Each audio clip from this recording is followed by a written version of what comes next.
Good afternoon, everyone, from a windy Dunrovin Ranch. We all woke up to snow this morning. And with me again this week is my wonderful friend, Brandon Carpenter from the Hashknife Ranch. Hi, Brandon. Hi, Suzanne. How are you? Sounds like Um, maybe a little bit cold this morning. it was, yeah, we had snow on the deck. Nice. Yeah, I don't mind these winter snows. It just piles up in the mountains, and that's good for us. That's what we need. It can Yeah, stay up there and then slowly come out as it wants. that's exactly right. Yeah. And we had a lot of wind, high wind. I bet you're windy over on that side, hey? We are so windy. You might be able to see the dust in my eye. I know I can taste it on my teeth. I've been outside. It is. It's. I weigh quite a bit, and it's hard to walk across the yard in that wind. It's blowing hard. Yeah, you know that. Yeah. In fact, I remember one time I rode up to my old lookout with my horse and my dog, and the wind picked my dog up. Oh Yeah, yeah. yeah. And it was really, really hard to ride into it. Oh yeah. Okay, so you have a really interesting video for us this time, Brandon. Um, and it really tells a lot about what ranchers have to deal with during calving season. So, James, you want to roll?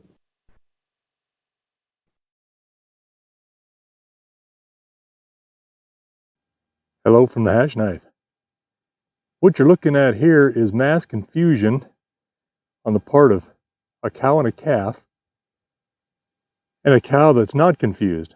The one on the left just had that calf about less than half an hour ago. See how unsteady it is. And the other cow that's now on the left, the one that's not licking her, is just ready to calve. And she turns around here, you'll see that she's got her amniotic sac is hanging out, and she's in labor. And the maternal instinct of these cows is pretty amazing because she knows she's going to have a baby. She wants a baby, wants to claim a baby, and she just is a little bit confused and got her ahead of herself thinking this is her baby. And it's not. And so they're kind of having a tug of war of affection. There we go. And the calf doesn't know. The calf just wants to find some milk and will walk up to anything that kind of moves or resembles something that might be able to feed it. So this other cow comes down here from the left, go to the water, and there's a real potential that this calf could see it and walk over to it, and it's not ready to calve yet. So you can see how this bonding can get kind of messed up on the part of the calf. The cow will take care of her. She's licking her, and she's claiming her. It isn't like she doesn't want her, so that's a darn good thing. But that other cow, there, see, she just ran the mother off because she's going to claim this calf. So we'll give this a little bit of time here and see what transpires. You can see that amniotic sac hanging out. She's in early labor, but she knows it's baby time.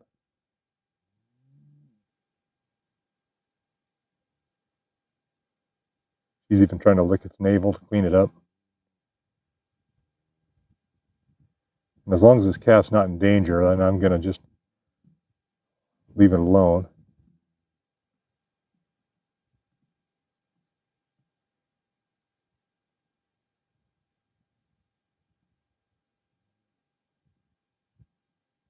And if she gets to where she's pushing around too much or they start fighting and have the potential to run over the calf, then I will. There you go. See, that calf's going to just something else that's big and red and looks like it might be able to feed it.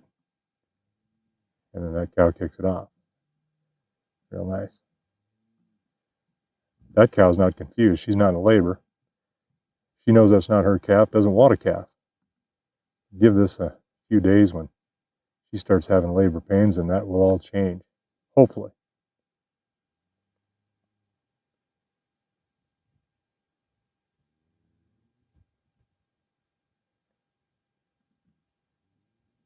I may need to just put this cow and calf in this other, kick them out in this other pen real quick and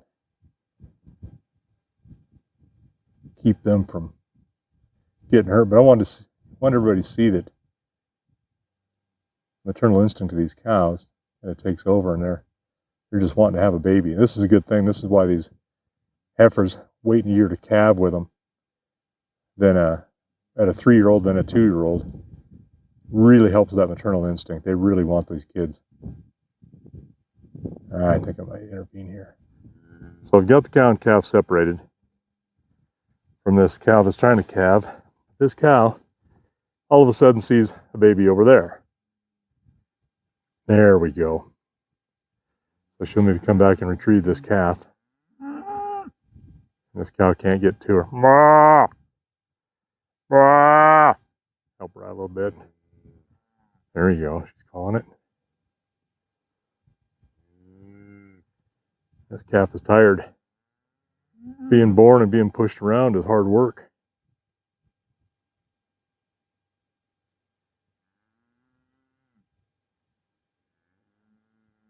That's what I like to see. She's going to come back, smell it, claim it.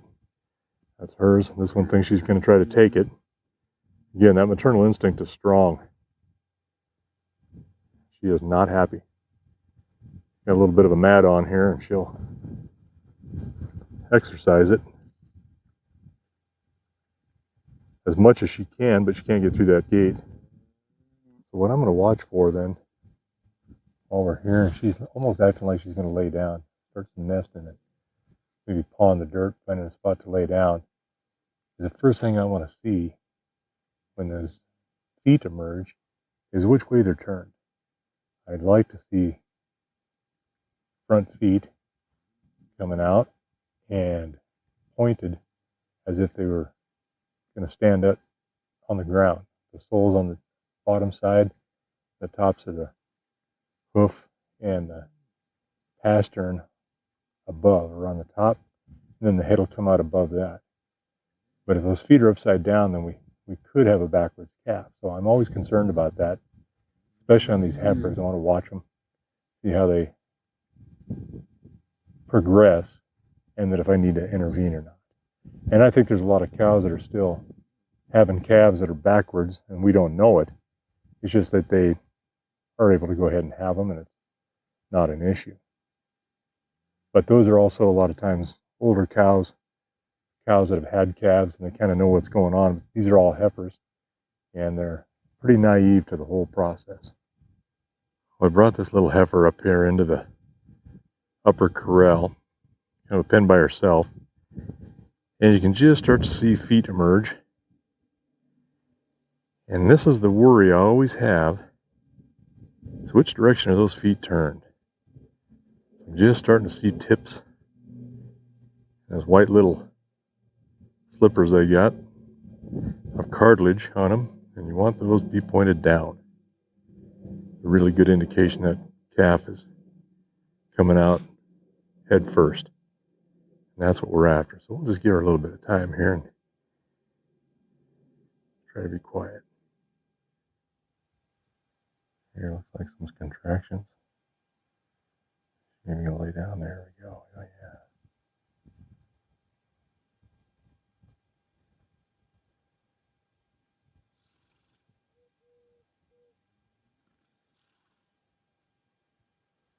That's what I like to see. Now we're gonna.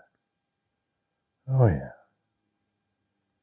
Looks like we have got feet that are looking the right direction. Oh yeah. Good.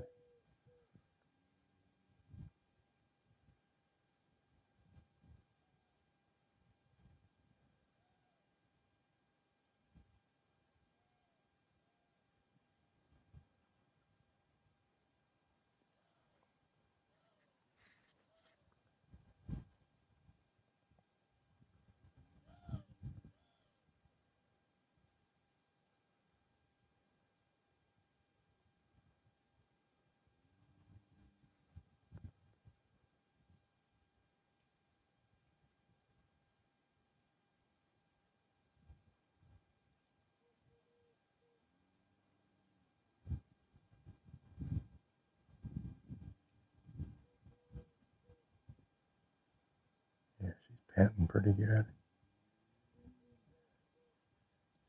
That last push Those feet come out quite a bit, so she might be able to, once she really gets going, pop them right out.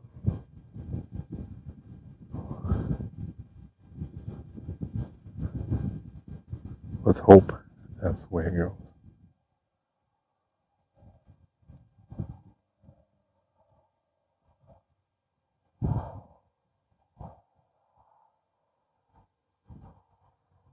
She's just uncomfortable, trying to get comfortable, lays down and up. Sometimes they'll rock back and forth a little bit and lay back down or get up. And you can just tell as uncomfortable as can be. And they're just trying to not hurt. There's a big contraction.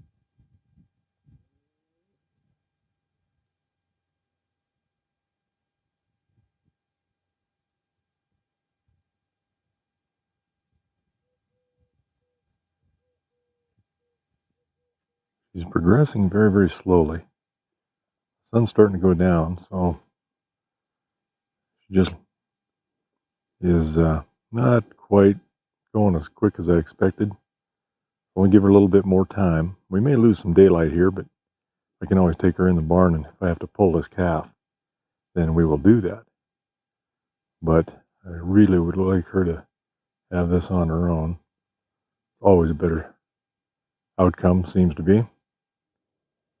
This heifer is just not progressing like I think she should, so I think we'll bring her in the head catch and see if we can't give her a little assist. Well, since this little heifer's not progressing, it's been about 2 hours. That's quite a while to wait. So I'm gonna go ahead and see if I can't slip this band on her. The calf's feet, as they are both there, you can see them when she strains hard, lays down. So I'm gonna see if I can just get on them and maybe make an easy pull of this. It would be most beneficial. We'll see what we can do.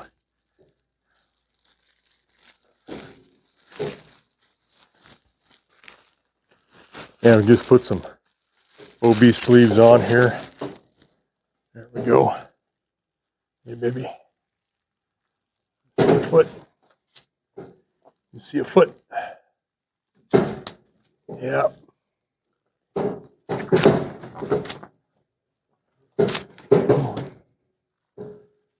My feet. Give me a foot. Atta girl. Relax. Easy for me to say. I know, girly. I know it doesn't feel good. But I think you're not trying as hard as you could either.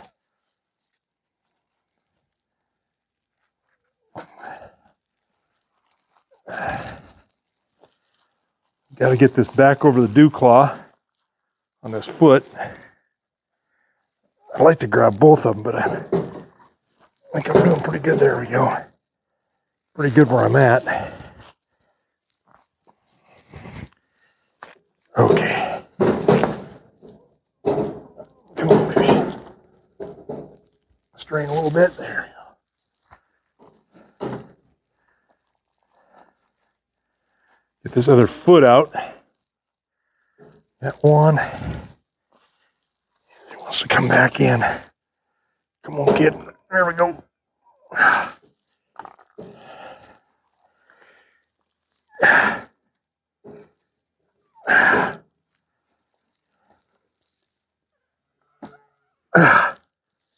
I see a tongue, that ain't good. There's a nose. Come on, breathe, baby. Come on, let's get that baby coming. All right.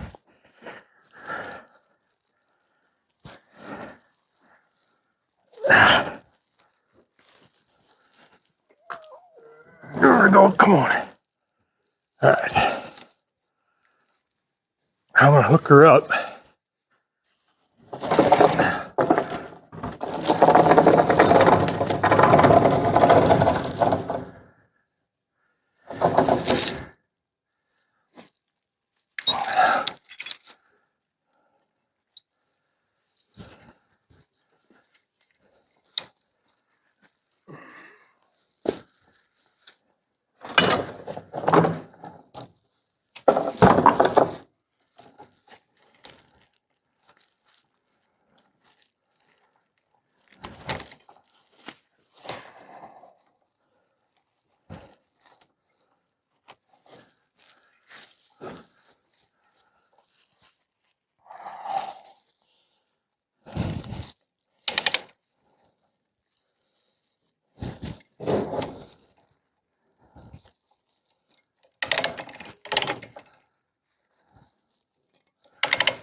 All right, baby, come on. Come on, let's give it a pull. Come on, sweetheart. Come on, baby. Come on. Atta girl, come on. Pull. Atta girl, come on. Strain again.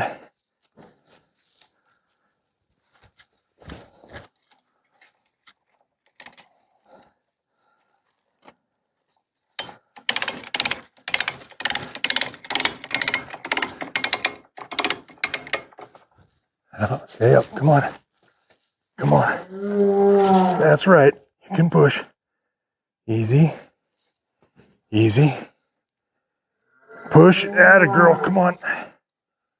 Come on. Come on, baby. Yep.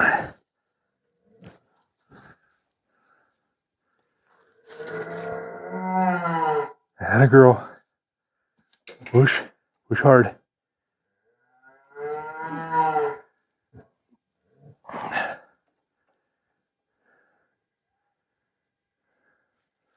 Come on, baby. Atta girl. That nose out. Yeah, that nose is there. Come on.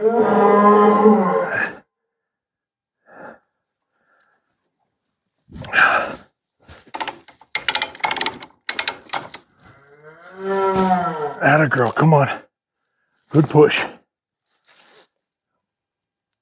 Atta girl. I know. Yeah, I can see that baby trying to breathe. Think. Come on. Come on.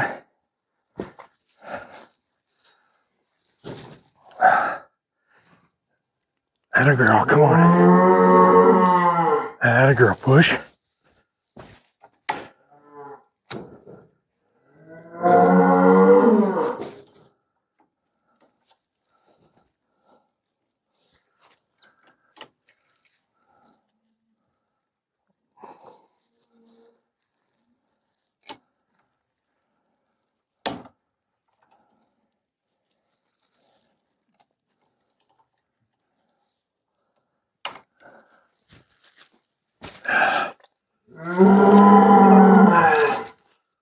Come on, girl.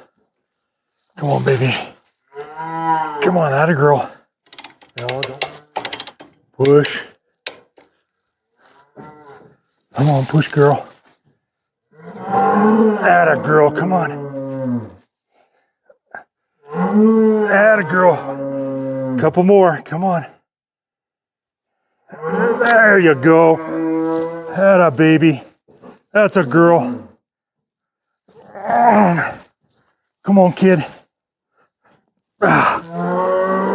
Push. There we go, come on. Get that nose out.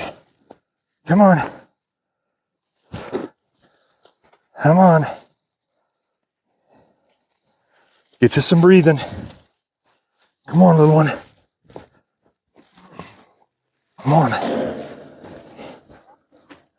Come on. Come on. Come on.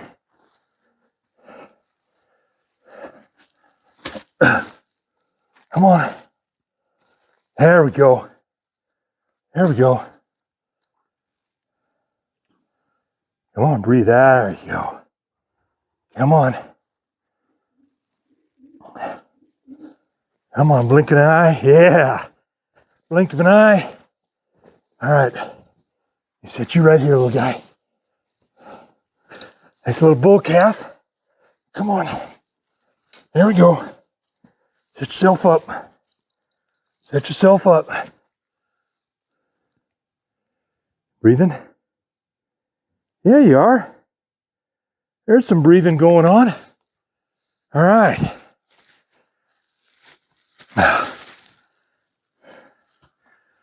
All right.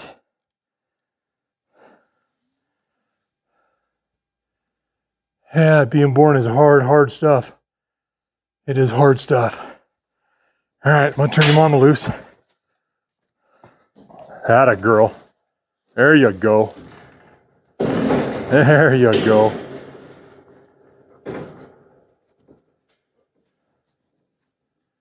There's your baby. It's all yours. Yeah. Yeah. You wanted one, now you got one.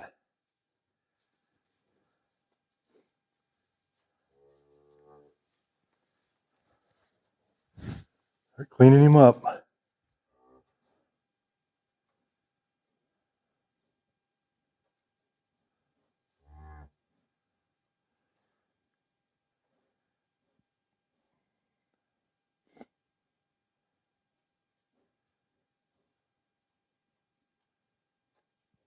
Atta girl. We'll spend a night in the jug, and not for drinking, but for staying good and warm, and we got to visit the stallion, has got to check him out. But mom and baby are doing well, so I'm going to tag him, band him, and give him another day maybe here just to kind of observe. It was kind of a tough birth for her, so see how it goes. Thanks for sticking along. Very interesting and prompted a lot of questions, Brandon. Our first question was about the confusion between the mothers at the beginning. Does that happen often? And yeah, once in a while, things will line up where one has just had one and another one is about to have one. I had the same thing happen out in the pasture with a couple of older cows, and they both were claiming one calf, and I had come up on them, and I didn't know which one had one because one of them had afterbirth that was just, starting to clean out, and the other one had the sac had broke, and I couldn't tell which was which for sure. So I had to wait and watch and couldn't determine. And then, so I just left them alone. And then the other one went ahead and laid down and had her calf. And then she still wanted both of them. So I had to kind of get intervened in there and separate them and be the bad guy. So the anti-adoption agency, I guess, is what I was at that moment. And then there are other times when you want to adopt another one. You showed us a video of that previously. Yep. And so it can be a really good thing too. Yeah, and sometimes some cows, they will take any calf. They'd take a baby elephant if it was there, and then others, they want a calf, but they only want their calf. And that's what we had last year. She was determined that the only one that was going to be hers is the one she had. Yeah. And that's fairly common. And the bonding, I assume, is by smell and sound more so than sight. Yes, especially smell. And they do talk to those calves, and they get their, it's like they're imprinting their voice on them. But when you see a bunch of cows and calves, and you can have 2 or 3 together is all, and a cow comes in and they get all scrambled around. If you're moving them, those calves, they wander around, and it's like the 3-card Monty shuffle. And then all of a sudden a cow decides she wants her calf, and they'll go over and they'll smell them. And they smell each one, and don't tell it when they find theirs. Then you can just tell her, oh, okay, they recognize that's who it is, and they're on their way. But if it doesn't smell right, they just walk off, and will try to keep searching for their calf. Yeah. Well, once you've had to pull a calf from a cow, does that make it easier for her the next year or harder? Or is there any impact at all in terms of her long-term ability to birth? That's a really good question. We keep track of who we have to pull, how hard it was, those kinds of things. And that was a relatively, it wasn't super hard, but it was not easy. I would have liked to have been able to get both legs on my my OB strap, because it just pulls evenly that way, and you're putting less stress. But it can also cause a little bit of binding on the shoulders through her birth canal. So you want to be careful that you're not hurting her. And she may or may not want to come in there. She'll breed up, but whether or not she has that calf okay is another issue. If she was to have two difficult births in subsequent years, then I would consider getting rid of her just because of that. But for the most part, that first year is the toughest, because they necessarily don't know what's going on. Mm-hmm. But she was pushing, but she was making more noise than she was anything else. She made more noise than Lisa did when I pulled her first calf. Well, they're calling you midwife, so I guess it's true. Yeah. Well, I did deliver both of our boys. It was in the hospital, but I got to do it. So yeah. I was wondering about where people learn this. I mean, I have not ever attended an ag school, but if a guy wanted to become a livestock producer without the kind of family experience like you've had, I assume that these are the kinds of things that are taught. I think they're taught in theory, and they've got a few cows in some of the schools that they can do this with, but you're not just going to go in there and indiscriminately start pulling calves. Yeah. So, you get this by a lot of times on the job training, and you learn from the people you're working with. And you'll notice I didn't want her to lay down. Mm-hmm. And the type of instrument to use to pull generally, and I think you and I watched a movie last fall together over at Dillon. Mm-hmm. And they showed a typical calf puller, which has just kind of a Y around, like a breeching around the cow, and then a long pipe on that. Well, when they lay down, you can't necessarily get any leverage, and it doesn't help you. So that's why I don't care for those. And she just laid down because, she'd been laying down and right. Thought it was going to be easier for her to have it. And generally it is. But when you have an angle that needs to be met to kind of pull down, it can put you in a bind. And so you may have to reposition. I didn't have to. I was able to just do it by hand and keep at it and working with her contractions. But it's just something that you learn. And learn some techniques. Sometimes it doesn't work as well. And you know what? And you can lose calves. I'm always concerned when it's a little bit of time has gone by and I saw that tongue was twitching a little bit. And I thought, oh God, is he dying or is he just trying to breathe? And with luck, it was just breathing. So what about the placenta? Do you have to worry about that when you're pulling a calf? I mean, you could tear it out too, could you not? You could, and that's why I work with the contractions, so that I'm not pulling against that cow. And you kind of are, because you're trying to inch a little bit more, even though when she quits and you're not reacting quite as fast. But I really try to work with those contractions on those cows. And if you'll notice, when she would strain, that's when I would help her and pull some pressure on her. Yeah.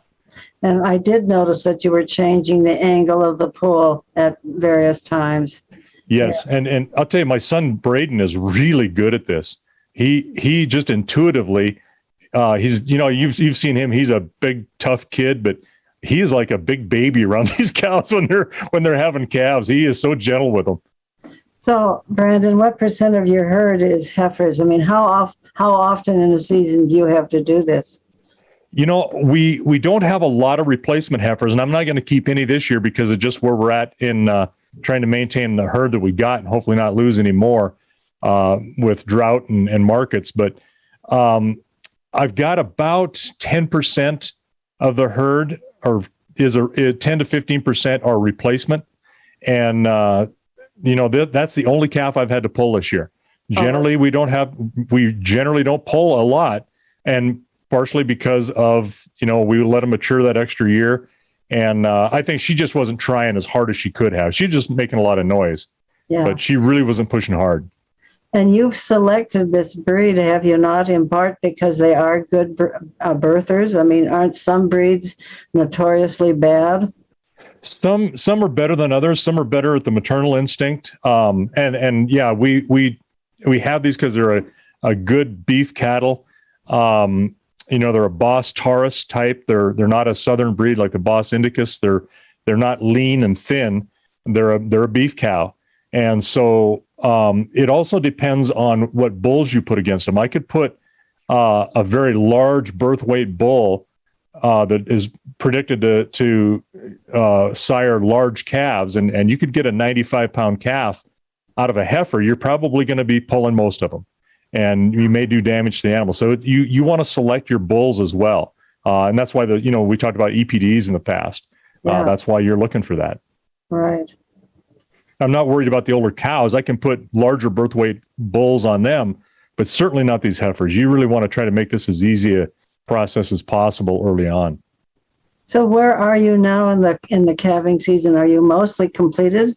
We are right now 76.1% complete as of this morning. So, oh, that's great. Yeah, I keep this little spreadsheet, and we keep track of that. And just out of curiosity, so I don't have to figure it all the time, I put in a formula so that I can keep a running total and know where we're at. Exactly. Well, you can rest a little easier after that, right? I can't wait. Yes. There's been a couple of times I have slept through my 2:00 alarm, and then I panic, and it's worked out. I haven't had any issues, but heifers are difficult to tell. Sometimes you'll look at them and go, okay, they're a ways off. And the next thing you know, you look out there and 2 hours later, they've got a calf, and like, God, and other times they look like they're going to calf for 10 days and they mess with you that way and still don't do it. Yeah. Wow. Never, no rest for the wicked. God, you got that right. And I don't know that I've been that wicked. I don't deserve this much non-rest. Yeah. Well, part of it is just the miracle of birth. I mean, it is an exciting, wondrous time every time, I'm sure. And it really shows how much personal involvement you have with your animals. And I think a lot of people who think of cattlemen don't understand the personal commitment that you make to each one of those animals. It is. And you know what? And you might think this is hyperbole, but it really is a marriage, because you're taking care of these animals and you can't ignore them. Yep. You can let them, do their thing. You can check them every few days on watching water and that kind of stuff and your mineral and where they're grazing and what they're doing, but you don't ignore them. They just don't, go off and have a summer camp and then come back in the fall and drop off a calf. That's not the way it works, because if you did that, you'd go broken faster than you do now. Yeah. But, no, it is. It's a big commitment, and people care about their animals. Very much so. Yeah. Well, thank you for sharing this with us. This was it was a little bit tense, frankly. Good. Yeah. I'm sure it was for you too. Yeah, when I pulled that calf out, he just wasn't breathing. So what I was doing is picking him up by the hips, holding him up to drain his mouth and nose out a little bit too, because he wasn't responding much, and I was a little worried that he was already starting to go on the downhill side and not breathing. But he come around and things were good. I assume that they can aspirate some of the fluid. Oh yeah, absolutely. Yep. Yeah. Yep. Delicate but wondrous process. It is. Yeah. Thank you very much, Brendan, for sharing it with us. It's just a thrill to have you come and share your day and your life with us. Oh, absolutely. I'd love to do it. And we'll see you again next week, too. Next week. And I also want to tell people that before the show, Brendan and I were talking about dates to get him over here to Dunrovin to do some training. So you'll be seeing him here at the ranch. Thank you, Brendan, very much. Thank you, bet. for all the help. Bye-bye, everybody. Bye.